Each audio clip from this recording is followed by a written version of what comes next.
MCAT centre தான் start பண்ணது. But MCAT சென்டர்னா யூனிஃபார்ம் மெக்கானிக்கல் கேட் சென்டர்னு கொண்டு வந்தோம். பட் எல்லாருமே சொசைட்டியில முத்துராஜ் கேட் சென்டர்னு மெயின் பண்ண ஆரம்பிச்சிட்டாங்க. ஸோ அதனால அதை கேட் சென்டர் ஜென்ரலாக இன்ஜினியர்ஸ் கேட் சென்டர் அப்படிங்கிற மாதிரி மாற்றலாம், அதை அப்படி கொண்டு வந்தது தான் கேட் சென்டர். ஸோ அதுக்கப்புறம் ரெஜிஸ்ட்ரேஷன்ல எனக்கு ப்ராப்ளம் வந்தது. ட்ரேட் மார்க், லோகோ ப்ளஸ் அந்த ப்ரைவேட் லிமிடெட் ரெஜிஸ்டர் பண்ணுறது அப்படிங்கிறப்ப அந்த நேம் வந்து சூட்டபிள் ஆகலை. ஸோ அதுக்கப்புறம் தான் ப்ரொஃபினா அப்படிங்கிற ஒரு நேம் வந்து நம்ம டெரைவ் பண்ணுறோம். ஸோ அந்த நேம் டெரைவ் பண்ணுறதோட கான்செப்ட் நிறைய இடத்துல நான் சொல்லியிருக்கேன். So Profina industrial training division PITC அப்படிங்கிற நேம்ல நெக்ஸ்ட் கொண்டு வந்தோம். நெக்ஸ்ட் அதுக்கப்புறம் தான் ப்ரொஃபினா டெக்னாலஜிஸ். ஏன்னா PITC இண்டஸ்ட்ரியல் ட்ரைனிங் சென்டர் அப்படிங்கிறப்ப மெக்கானிக்கல், சிவில், எலக்ட்ரிக்கல் மட்டும்தான் அது கான்சன்ட்ரேட் பண்ண முடியும். பட் அதுக்கப்புறம் நம்ம CSE IT, multimedia, so arts and science அதுக்கு உண்டான கோர்சஸ் எல்லாம் உள்ள கொண்டு வரதுனால நம்ம அந்த இண்டஸ்ட்ரியல் ட்ரைனிங் டிவிஷன் அப்படிங்கிறத டெக்னாலஜிஸ் நம்ம மாற்றிடலாம்.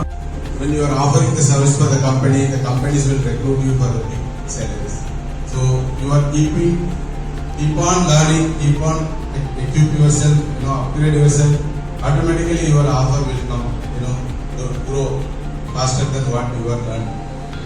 Thank you very much. All the best for everyone and all the best for everyone.